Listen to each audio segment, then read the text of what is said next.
And greetings to everyone out there listening. Everyone out there listening, thank you very much. This is Dr. Z, and you're listening to The Natural Nurse and Dr. Z right here on Progressive Radio Network, where we discuss issues in health, wellness, and alternative medicine today. Welcome again to the program. Really excited you're joining us, taking time out of your busy schedule. And we have a very interesting guest. We've never really discussed this topic at all on our program in the many years we've been on the air, both on public stations and listener-supported stations. Dr. Kamai and myself have been doing radio together since 1990. It's a long time to be on the air continuously doing radio, and we're really excited to continue to do that type of cutting-edge radio where we interview top authors and discuss things. I'm a naturopathic physician and one of the founding fathers of the University of Bridgeport College of Naturopathic Medicine, where I'm a faculty there and one of the key instructors in the botanical medicine department, and so is Dr. Kamai and other schools. And we're really excited, again, to bring you this cutting-edge information. You can always get more information about our walks and talks. Actually, we're going to Chinatown. We have our Chinatown trip coming up in September, which is right now, and that date is September 22nd. You can get more information on naturalnurse.com about our tour through Chinatown, New York City. But without further ado, we have a very interesting author, Dr. Gary Wagman. He's a Ph.D. and a licensed acupuncturist, the doctor of OM, Oriental Medicine, and he was the first foreign student at the Daejeon University of Oriental Medicine in South Korea and lived in Asia for more than 8 years. He's the founder of Harmony Clinic and the American Institute of Korean Medicine, and he lives in Portland, Oregon. And, it's funny, I had a colleague that also studied Korean medicine, Dr. Wagman. Great to be here on the program. Thanks for joining us. Oh, thank you for having me and for that lovely introduction. Great. Now, we've discussed a lot about traditional Chinese medicine, but not as much Korean medicine. I know because I'm a black belt in Tang Soo Do, I know a little bit about how the ancient Korea, actually the Tang Dynasty, influenced the Tang Soo Do and many of the martial arts there. And I'm sure that they influenced the medicine of Korea. How did you get interested in, for instance, Oriental medicine, Asian medicine, and then how did you kind of go to Korea versus studying, for instance, Chinese medicine or Japanese medicine? Okay, yeah. So if I were to describe all the twists and turns in my life, I think we'd have to have like a 10-hour show. So I'll make it as short as I can, Dr. Okay. Eugene. So, basically, I was, as a child, I was always suffering from stomach aches, headaches, and I was just a frail child. My mom put me on antibiotics a lot of the time to try and help me overcome, common strep and common colds and things like that. So, and also, as a child, I lost my father to cancer. So, my whole life was sort of, at least when I was a child, was trying to figure out, how do I stay healthy, and also can I keep others in my family healthy? So I went about this long and twisted way to try and figure out how to be healthy myself. And it's funny you say about not funny, but a coincidence you say, Dr. Eugene, about the black belt, because that's what got me started in the Oriental arts. It was going for karate black belt, and it was a dream of mine for a while, and finally made it. And then went to Japan to do a little studying there, and wound up really loving Japan. The first time I was there actually was when I was 13, and I begged my mom. I said, "Please let me go to Asia. I'm really, really interested in going to Asia." And so she found a distant cousin living there. I stayed with them, loved it there, and loved it even more when I was training there. And then went to college there for my undergrad. I went for a year there to study Japanese language and history, and then a friend of mine, while I was studying there, was Korean. He says, "Hey, you should check out our country too. If you like it here, I'm sure you'll like it where we live in Korea." So I took his offer and went out there and really loved the country. So after I got my bachelor degree, I went there to teach English, and again, was kind of frail at the time, so wound up getting a treatment, an acupuncture treatment, and at that time, up to that time, I was deathly afraid of needles. I would faint when I saw one. So here, this elderly Korean man is placing needles in my body, and what do? I faint on his table. It's quite embarrassing, but I woke up, or I gained my consciousness back shortly afterwards, and I was, otherwise I was feeling pretty good. My stomach, my headache, everything, my back, everything felt pretty good, and I thought, wow, this is what I was looking for my whole life. I really was looking for something natural to help people and help myself get better, and so I asked him, where do I study this? And he goes, well, we never had any foreign students here, so I don't know. Go find out. And so long story short, Dr. Eugene, I did, and went back to the States and found a college out in Los Angeles, and it was a Chinese medical college, and I also went through many acupuncture treatments in between to overcome my own fear of needles, and also falling in love with it more and more. Anyway, but while I was going through college, I tried many different formulas. I had some great teachers, and they'd work with hours with me, trying to figure out what formula I could use to help my body, my stomach ache, my headaches, my backache, this and that, my common colds and everything. And we were really struggling to find out one that would work. And it wasn't until like 3 years into my studies that a Korean professor came to visit our college, and she said, "Hey, why don't you try this one? It's based on your constitution, your Sasang constitution." I'm like, what do you mean Sasang constitution? So I thought she was, really sweet and kind, but I thought, hey, what else could be out there? And I really didn't give it, any benefit of the doubt, but I guess I tried anyway, and I couldn't believe it. I felt energetic. My stomach ache, headache, backaches, went pretty much within a 5 days, 6 day time went away. And so I asked her, where do I study this stuff? I really want to know more about it. And she's like, well, you got to go back to Korea. So long story short, went back to Korea and studied there for another 3 years, and then came back and started my clinic and also practice Sasang, the Korean constitutional medicine. Yeah, so that's in a nutshell. That's great. What a great story. I love when things like that really change your life. I have similar, amazing stories like that I've talked about with my listeners, how I got to this path too as a licensed naturopathic doctor, and I helped found the first naturopathic school on the East Coast in 100 years and things like that. But so what's interesting about this type of medicine that I was reading your book, both books actually, but I know we want to talk a lot more about. Well, the first book was your Yin Yang body type, so maybe we'll touch base on some of those concepts, and then Yin Yang Balance for menopause. But you talked about constitutions that people have. So I found that that's like one of those things that permeates all the ancient medicines, whether it's Ayurvedic medicine or some of the ancient medicines from around the planet. They always talk about kind of treating the people that have the disease, not the disease the people have. So you work with the patient and you look at their underlying imbalances and what types of illnesses they may manifest, and it seems to be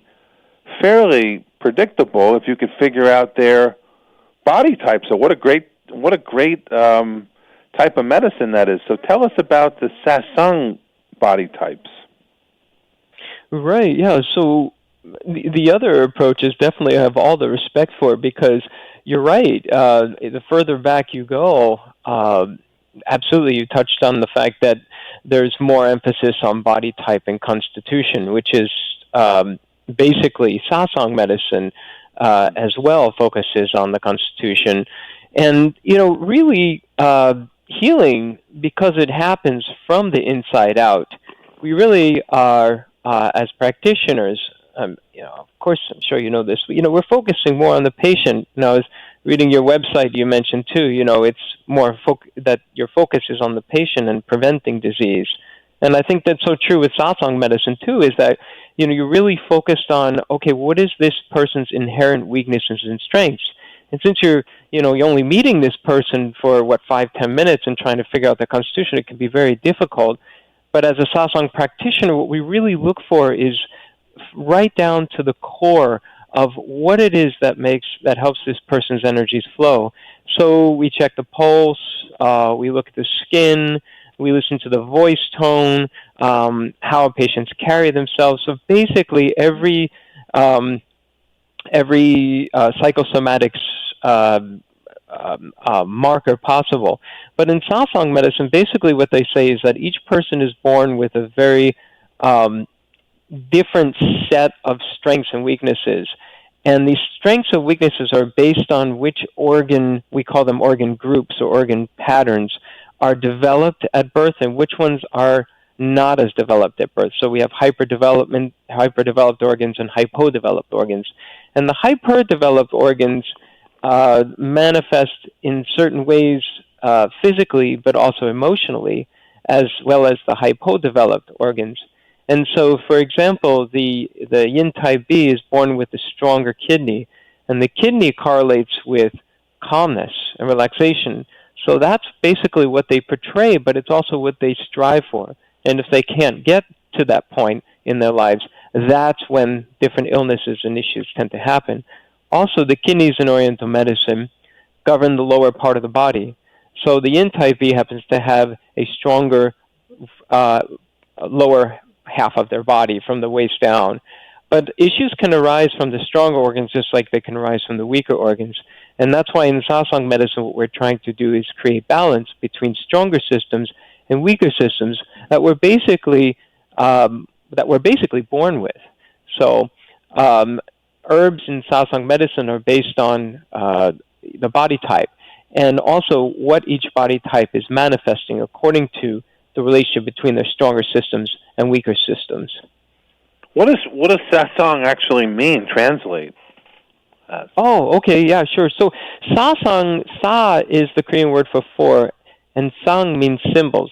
So basically, it's describing a very old theory or concept from the I Ching, or the Book of Changes, which supposedly is one of the oldest texts. Actually, it wasn't a text; it was inscribed on back of tortoise shells in China.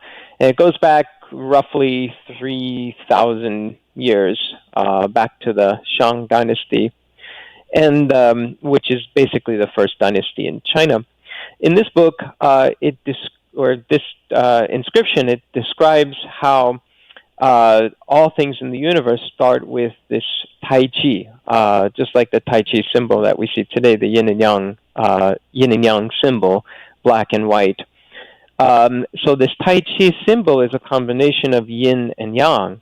And so in the beginning, basically this symbol splits into two, and it creates a separate yin and a separate yang. But this yin and yang are only concepts. By themselves, they have absolutely no meaning whatsoever. It's only when they intermingle with each other that they start to manifest as actual separate entities, separate but connected entities. So we have, when yin and yang separate further, they separate into yin within yang, yang within yang, yin within yin, and yang within yin. And these are what the Book of Changes, or the I Ching, describe as the four symbols. So they're basically the four basic, most primary components of all things. We can think of it as DNA, and the four nucleotides of DNA which create all life. And we can think of it as the four seasons or the four directions.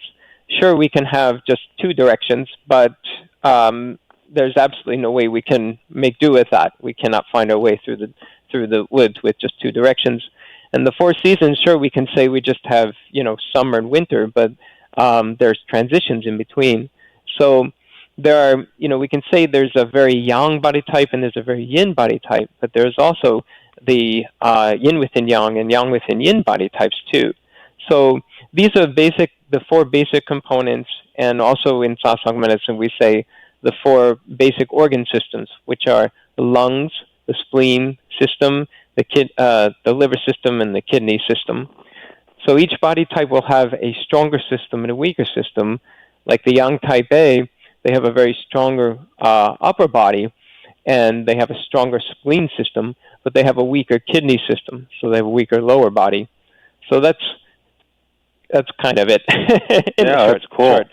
So yin and yang is a very ancient concept. So just to make it simple for the listeners, so some people, yin and yang, we have to have both components in our bodies at the same time.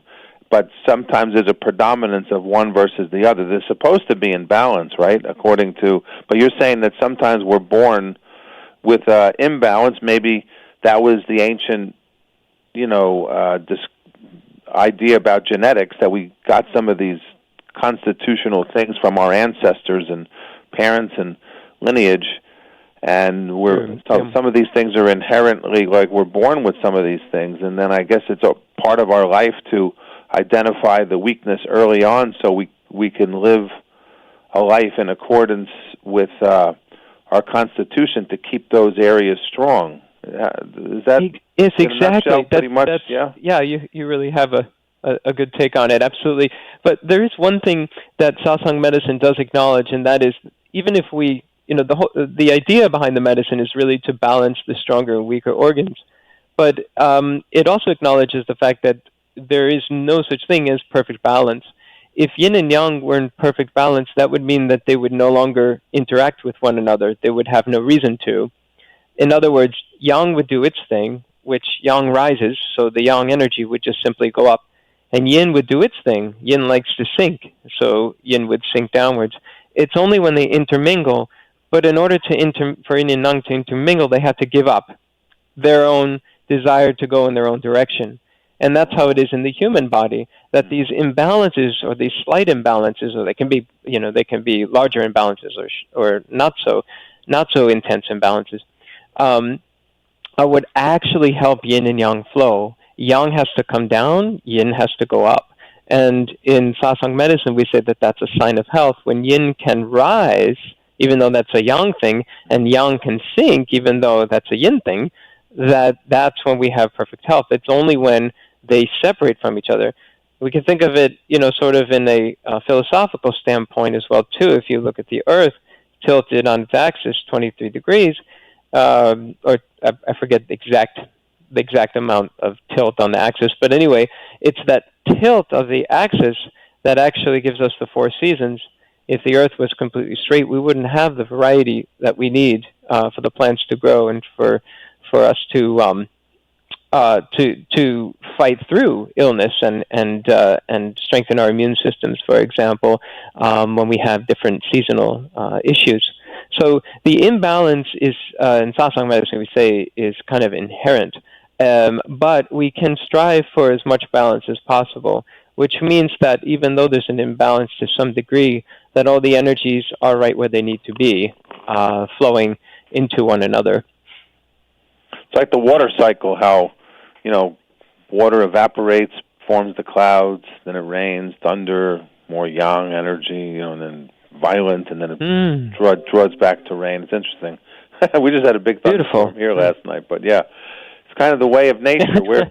So you're basically saying that we as humans mirror nature, and the ancients saw this as a mirroring system, and what we see in the universe and the world and whatnot is happening inside our bodies in a way. Exactly. That, I think, was the beauty, as you say, of the ancient medicines, that we are connected to one another and also to nature.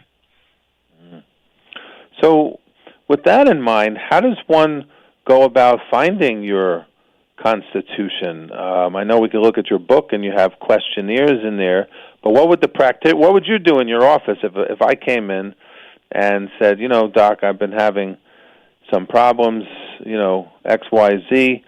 What can you do for me? How would you assess and then figure out? And we could talk about some of the herbs too. I'm pretty knowledgeable in TCM herbology myself, so it'd be interesting to talk about some of those botanicals. Yeah. Yeah, I would love to talk about that with you. Sure. To get started, basically, if somebody comes in and comes in to see me and talks about XYZ, my mind and eyes are going a mile a minute at that particular point because I'm really, really focused on this person and how they present themselves. My patients don't have to know that, but some of them do. I may ask questions, left field, right field questions that really have nothing seemingly to do with their symptoms. But what I'm really, really interested in this particular point, now I'm taking into account why they're coming in, but what I'm really, really interested is looking at every possible clue I could find about this person. So again, the shape of their body, the voice tone, the skin, how they discuss their symptoms is very, very important to me. If somebody says, "Oh yeah, I have this, little shoulder pain. It's no big deal," or if they're really stuck in that shoulder pain, or if they're talking about shoulder pain, but there's somewhere else in the body that's really talking out to me, either physiologic, when I look at the structure of their body, or when I check the pulse. And the pulse is another very, very intricate way to understand more about my patient. Where are they carrying their energies? As Sasang practitioners, as soon as we check the pulse, we can't really necessarily say, okay, this person is this body type or this person is that body type. But it's a window into how this particular individual carries their energies. So we're really looking at a very integrated process to get to know the patient. But the symptom is kind of like the icing on the cake. The symptom is when I went to school for Chinese medicine, I remember how we would trace the etiology back from the symptoms. So we'd say, okay, this is a patient with back pain. Let's think about 5 or 6 different ways this back pain started. Or if somebody had, for example, no appetite, then we'd think about 5 or 6 things that could cause the lack of appetite. Would it be stomach fire, stomach cold, dampness, et cetera, et cetera, et cetera. Mm-hmm. But in Sasang medicine, we go the absolute opposite way. We look at the person, and once we are able to sort of recognize different energetic patterns based on how they carry themselves physically and emotionally, that's when we look at the symptom and go, oh, okay, this is how that symptom ties in with that person.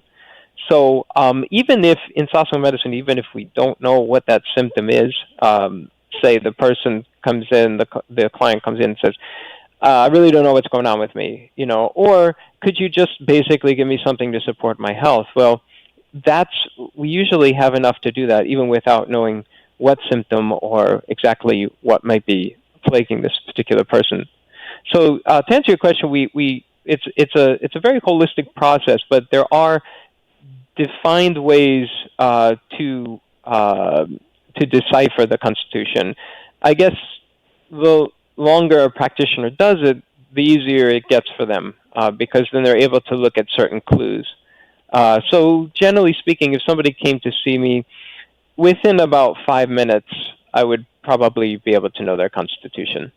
Right, yeah. And then it kind of falls into place how they would then, kind of be treated. Or do you get involved with, kind of diet to balance your yin yang body type and particular ways of thinking, and also things like qigong or particular exercises that mesh with someone's constitution as well? Precisely, yes, absolutely. Mm-hmm. The yang constitutions tend to benefit more from relaxing, calming exercises, and the yin constitutions, quite the contrary, more cardiovascular exercise that produces quite a bit of sweat. And also when it comes to food, the yin types tend to benefit from yang type foods, which would be warm-natured foods, not necessarily spicy foods, although that can be part of it. And the young types benefit. Well, looks like we lost Dr. Wagman. Hello, Dr. Wagman, are you there? Okay, well, engineer, maybe we could go to a natural medicine chest and see if we can get Dr. Wagman back on the air. On this edition of the Natural Medicine Chest, we'll discuss the nutrient known as taurine.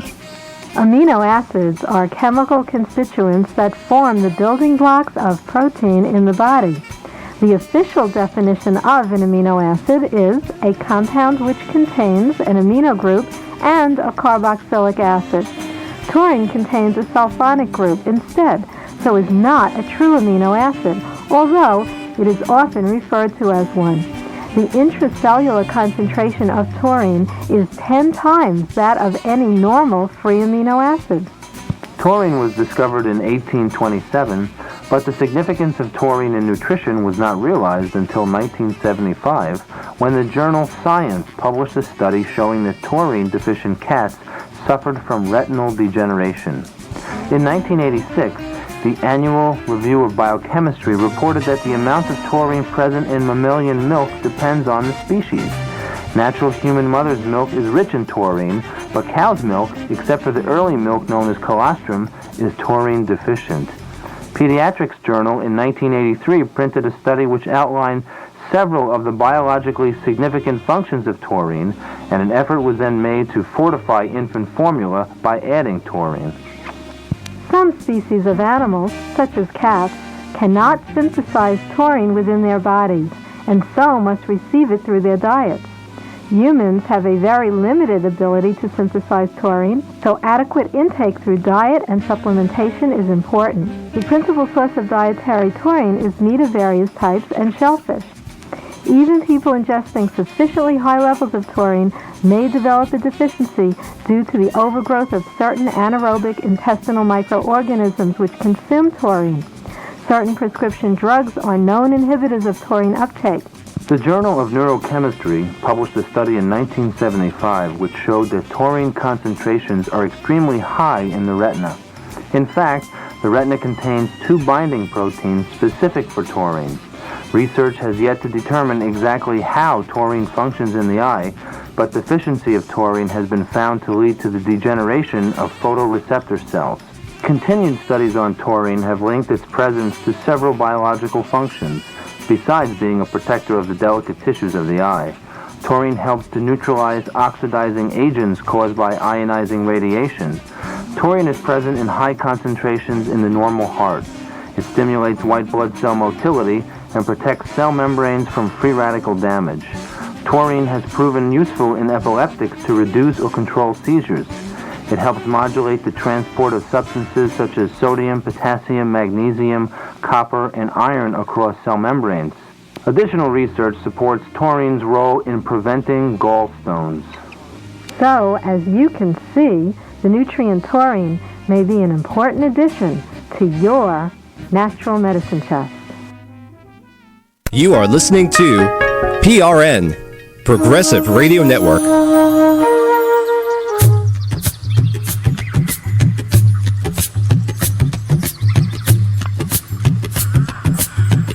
Okay, and we're back with more of the Natural Nurse and Dr. Z, and hopefully we're back with Dr. Wagman. Dr. Wagman, are you there? Yes, can you hear me? Yes, good to hear you. Okay. Great, well, good to hear you. Let's talk about your book, your menopause book. So we have a good, fundamental understanding of Sasang and staying healthy versus being sick, and understanding constitution and the word, and a little bit about the balance of yin and yang and some of the organs that you look at and how you would maybe work up a patient. So now let's focus on what the topic of today is, which is menopause. So how would you describe menopause, both from a Western, perspective versus your own perspective?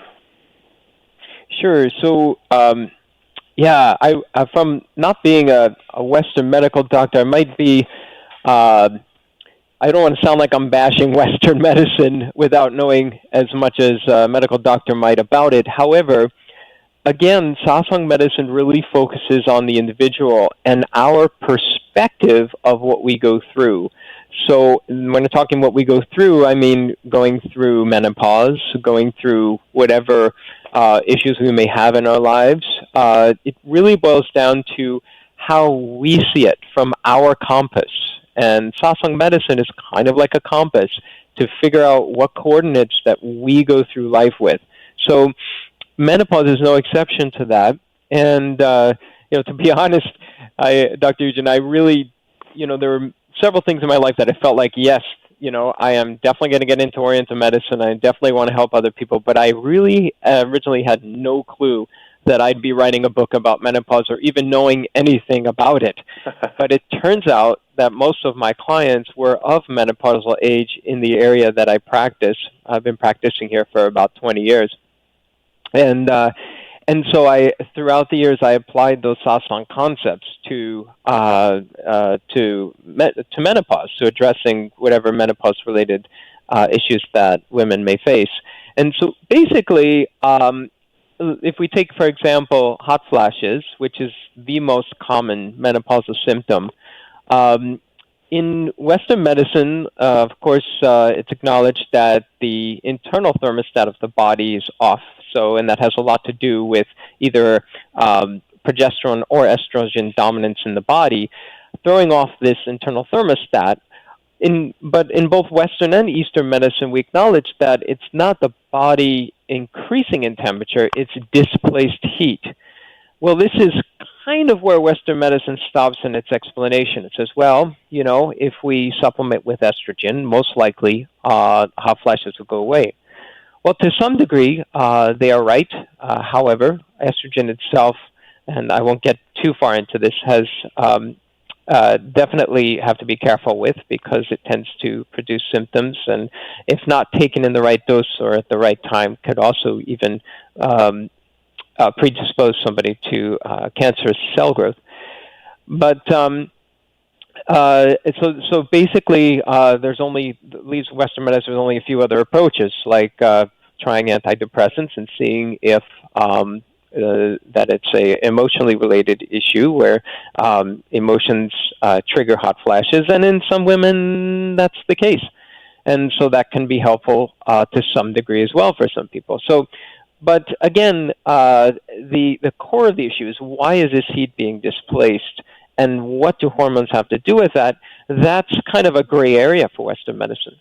In Sasang medicine, each body type will have a yin and a yang energy flow. Yang correlates with heat, and yin correlates with cold. So one may say, well, how can the yin types get hot flashes? Or how can they experience hot flashes? They have so much yin. Well, in Sasang medicine, we say, well, a lot of the time, yin can encircle and entrap yang and cause it eventually to sort of burst outwards. And that would be, in the case of menopause, possibly a hot flash. Whereas the yang types are hot to begin with, and so it's nothing new for them a lot of the time to experience these sudden flashes of heat. They may have experienced it even before menopause, during or right before their cycle starts, right before the monthly cycle starts. So Sasang medicine looks at these issues one by one and says, okay, well, how does yin and yang flow in this person's body, and how is this body going through menopause? Because menopause really is just simply, well, I shouldn't say simple because it's not a simple process, as many women that I know, but that it is a process of renewal. So in other words, the body's calibration system is shifting gears, and working through that shift takes a lot of work, and a lot of the time recalibrating yin and yang within the body as well.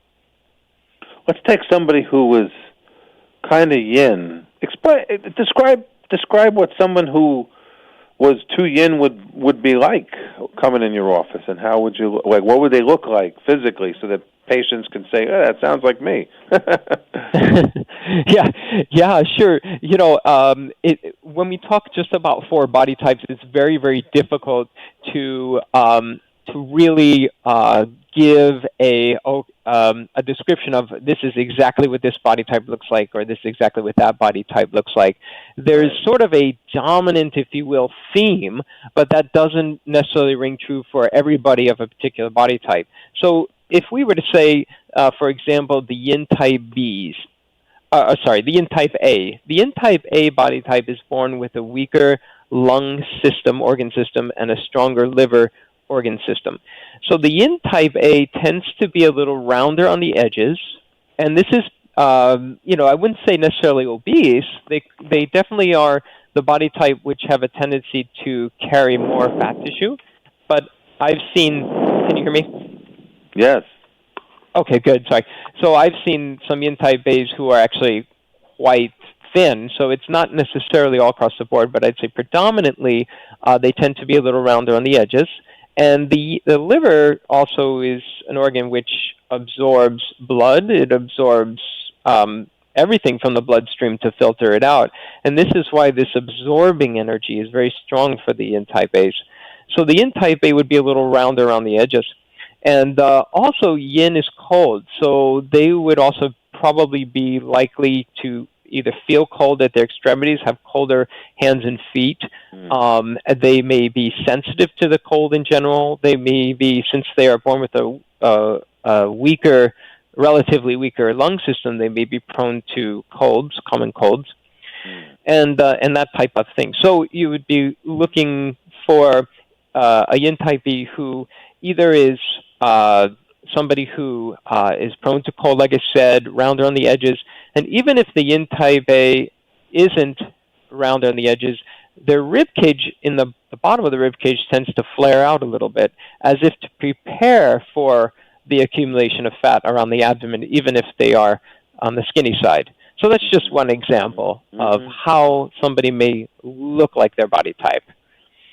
Now, menopause affects many things like the bones and energy and libido and all kinds of things like that. So how did any of those symptomologies play into the body type? In other words, would some constitutions be more prone to having loss of libido or drier dyspareunia, painful intercourse for dryness? Absolutely, yes.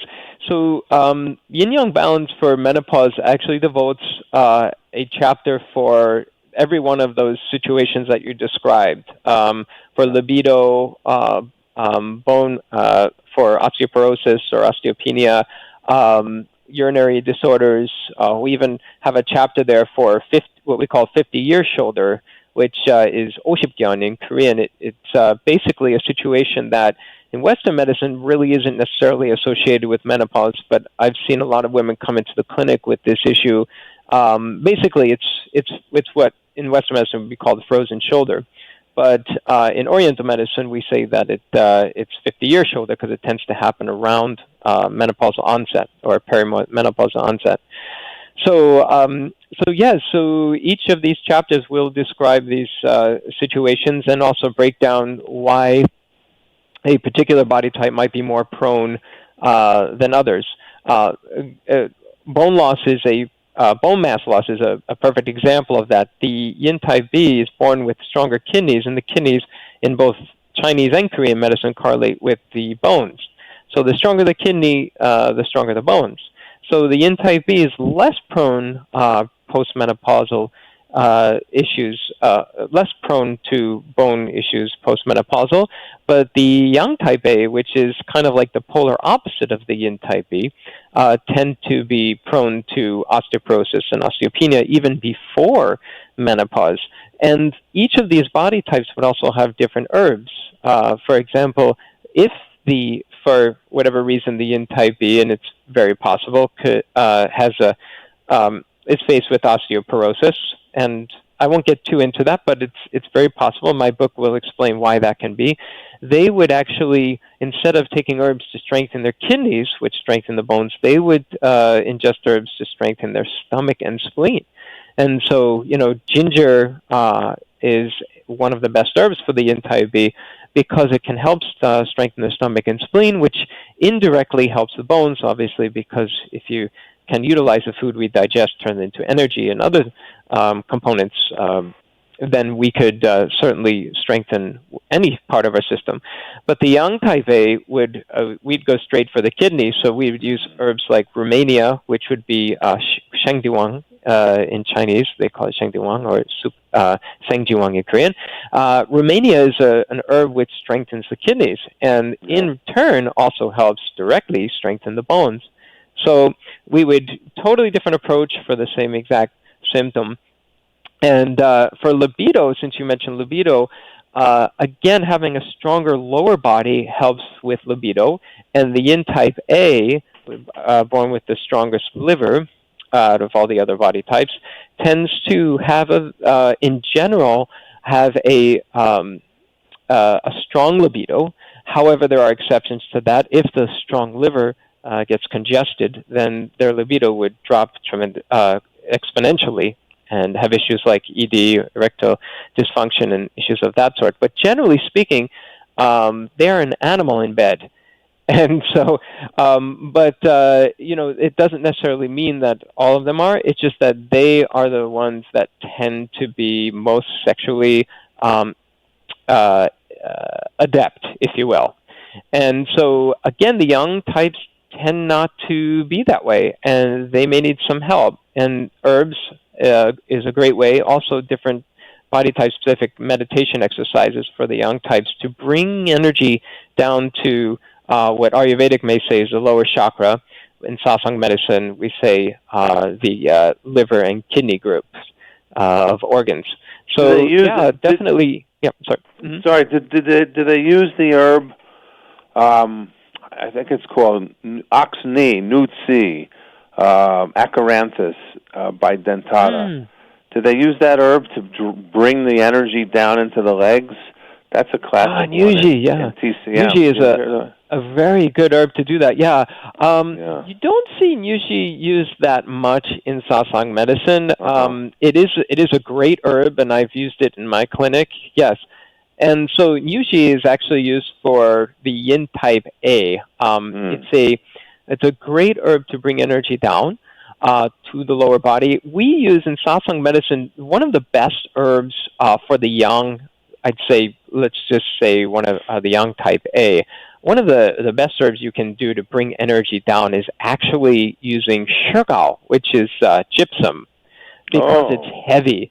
It's it's very mineral rich. It's very heavy, and so that energy helps. It really encourages the yang energy to sink downwards, and it's great for the yang type A's, say, overactive stomach, and because they have a stronger digestive system, sometimes overacts, and also is very nourishing. So it can help with kidneys as well. So that's one of our strongest herbs in Sasang medicine to bring the energy down. But Nyuji is absolutely wonderful herb, and I have used that several times. And that's actually a mineral gypsum, Yes, exactly. Yeah, mineral. Yeah, the yang types do well with minerals. Of course, they're very, fine minerals. They powder them, so it makes it, you're not just like digesting a rock. It's actually, it actually coats the stomach, but it has other functions. But the yin types really can't. Excuse me, sorry about that. The yin types really can't digest these minerals as well, and that's why. Supplementing with larger amounts of minerals, zinc or calcium, for the yin types can actually backfire. So they have to be careful. The yang types, their stronger upper body really does help them break down these foods. And as a matter of fact, it's beneficial to have hardy foods and hardy herbs for the yang types. So shirgao, gypsum, who would want to ingest that, but it actually winds up being one of the best herbs for both yang types. But that would bring like their energy, because sometimes when they get like a hot flash, men too, by the way, I found out interesting in my reading that low testosterone in men with andropause, they also get like heat rising into their face, and it's weird. Explain, doctor, why that kind of happens in the afternoon. Like I had patients come in, they say, I could look at my watch, and every 4 o'clock or 2 o'clock or something like that, I feel like my head's going to explode. There's so much energy and blood that seems to be in my head. This was a recent patient I had. I think that they have that yang type. Yeah. So, during the day, yang energy tends to rise, and at night, yin energy sinks. So, so during the day, it is common to experience hot flashes. Absolutely, as yang rises and the heat within the body also rises, you have kind of like nature affecting, the human body. And so, during the day, yang time is when you definitely could experience quite a few hot flashes. With my clients, I've noticed female clients going through menopause. I've noticed that they experience probably their worst hot flashes between 2 and 5 in the morning, and that's really when yang starts to rise. So I wonder if there's a difference between male and female. Honestly, I don't work with enough male patients to know, but when yang starts to rise, that's when it tends to go out of control, and it also happens to be the time where the energetic cycle of the body goes from the last organ in the cycle to the first. So it goes from the liver to the lungs right around that time, so between 2 and 4 in the morning. And so that when the energy gets recycled somewhere along the way, there's a blockage or stagnation of some sort, and that causes the yin and yang balance to get a bit out of control. So male or female, I'd imagine, that both sexes experience definitely some type of symptoms related to menopause, or should we say, menopause for women or female-opause for men. I don't know. Anyway, I'm sure there's some correlation there. Yeah, you see it a lot. Androgen deficiency in the aging male. So that could be. Maybe we'll collaborate on a book. Maybe. I do a lot of work with that. That's a great idea. Yeah, Dr. Eugene, let's do that. So tell us a little bit about some of the other herbs. Like, for instance, we've heard a lot about dong quai. We've discussed it on the air with patients. They've heard of that herb. It may be one of the more familiar TCM herbs to the listeners. What role does that play? Traditionally, I think they call it a blood-building herb and things like that. It's in the carrot family, dong quai.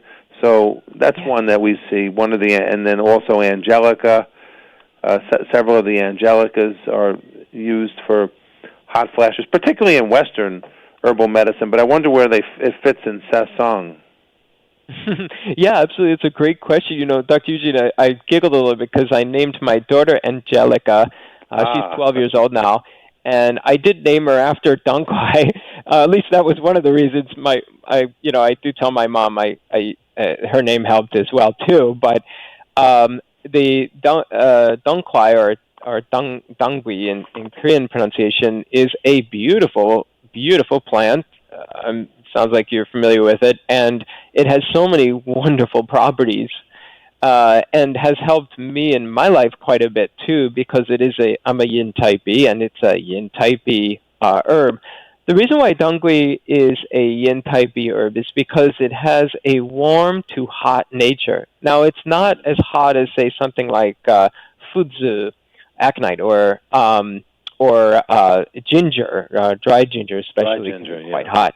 Right. Yeah, but it nevertheless has a very warm to hot property. But it does so many things for the yin type B because it is also very, very supportive of the digestive system. And through the digestive system, in both Chinese and Korean medicine, we see the spleen can help build blood. So we can help benefit the blood. It is also very moving, and the yin types have issues quite a bit, quite often with yin stagnation, which is stagnation in the lower body. And dong quai or dangui has the ability to really circulate that energy well. So it helps prevent issues, especially menstrual-related issues. It helps balance the cycle. It also helps prevent headaches, while supporting the center, which would be the digestive system for the Yin type B. So yes, it is a wonderful herb. As a matter of fact, I just saw some growing near my home the other day, and I was like, oh, yay, Angelica. And I, told my daughter, I said, I saw you in the forest. It's beautiful. Now, Chinese herbs are usually used in formulas oftentimes, not usually solely individual. They're thought up, classically and balanced. Tell us about how they would kind of formulate a formula for someone with the different types of herbs, just in general. Sure.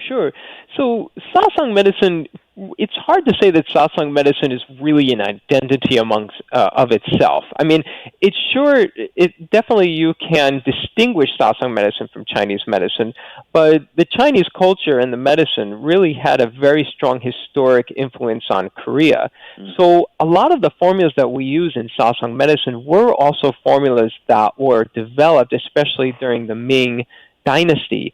And so, for example, there was a time in China where a man by the name of Li Dongyuan basically developed just a slew of formulas for the digestive system to help with digestive disorders. Well, a lot of those formulas actually are used for the Yin type B. However, they were modified by the founder of our medicine, which is E.J. Ma. He looked at all these formulas during the Ming, especially the Ming Dynasty, but also during the Song Dynasty, and said, this herb, this body type or this formula, this body type can definitely use, but this herb is not compatible with him, or that herb is not compatible. For example, if there's a cold herb in a primarily warm formula, E.J. Ma would take out that cold herb and say, hey, this is really for a Yin type, or vice versa. Primarily Yin formula, and there's a warm herb, a Yang herb, then E.J. Ma would probably have taken that one out, maybe supplement it with some other herbs too to help balance it out. So basically, Sasang medicine formulas are primarily derived from Chinese medical formulas. However, there are a lot of formulas in Sasang medicine that E.J. Ma himself derived, and there are probably, I'd say, between 5 and 15 herbs in each Sasang formula. I see. Wow, that's complex, and some of them are classically like the chief herbs, and then you have the deputies, and then you have the steerers, and then you have the correctives that kind of correct the temperature, kind of like classically the way a herbal formula is thought of, how I teach my students how to design an herbal formula. Yeah. Beautiful. Exactly. Yes. In Sasang medicine, it is the exact same concept. The idea that these herbs are working together to support this person's constitution, to balance their primarily stronger and weaker organs, and come up with a united, sort of integrated approach to balance energies. Absolutely, you said that beautifully. Sasang medicine works in the exact same way. Well, tell us a little bit about your book and where people can get it. Okay, well, both my books, your Yin Yang Body Type and Yin Yang Balance for Menopause, can be found on Amazon.com. or directly from my publisher, which is innertraditions.com. And if you'd like some more information about Sasang medicine, you can always go to sasangmedicine.com, or you can check out some of the courses that we teach at our American Institute of Korean Traditional Medicine at koreanmedicine.us. And you have an office in Portland, Oregon? Yes, yeah. Just about 15 minutes south of downtown Portland in the Westland area. Yeah. Great. That's exciting. I'm so happy to talk to you about this. It's opened I love the idea that there's a type of constitutional medicine that has more of a Korean tradition, and certainly takes a long time to study it and become as adept as yourself there. But I think if patients read the book, they can get a good idea of where they belong in the universe, so to speak, and maybe why they have this constellation of symptoms. In other words, what's interesting is, in Western medicine, menopause is menopause, but you've pointed out that there are many different individual manifestations as how people are expressing that imbalance. I'm not going to call it a disease because it's not really a disease. It's really just part of life, but there's certainly uniqueness and idiosyncrasies. Any last thoughts before we sign off? Oh, well, I just, I have to say, I appreciate your insights and your depth of knowledge in the medicine, and I thoroughly enjoyed talking with you. And I guess as a last note, I'd say that Sasang medicine is it is a way to sort of look at life with the understanding that how we perceive and the influences of our organs on how we perceive really is the core to any type of healing, any type of balance, and also to enhance one's physical and psychological health and well-being. Dr. Gary Wagman, thank you so much for your insights and your books. I look forward to seeing you one day in the flesh at a conference or something like that. Have a good day. Thank you. Okay. Thank you. You too. Thank you so much. I'll look forward to seeing you too. Great. And that does it for another edition of The Natural Nurse and Dr. Z. Wishing you the best and asking you to stay healthy, folks. Bye-bye. Till next time.